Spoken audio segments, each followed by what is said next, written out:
साथीहरू, संवैधानिक परिषद भनेको के हो र यो भित्र कुन कुन सदस्य पर्दछ र यसको मुख्य काम भनेको के हो? थोरै भए पनि जानी र बुझिराखौँ है।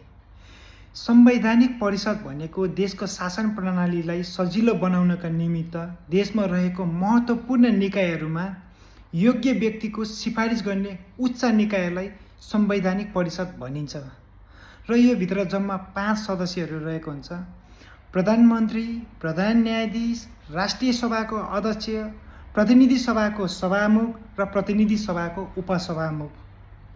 र यसको मुख्य काम भनेको देशमा रहेको महत्त्वपूर्ण निकायहरू जस्तै अख्तियार दुरुपयोग अनुसन्धान आयोग, निर्वाचन आयोग, लोक सेवा आयोग इत्यादि महत्त्वपूर्ण ठाउँहरूमा योग्य व्यक्तिलाई सिफारिस गर्ने संवैधानिक परिषदको मुख्य काम रहेको छ।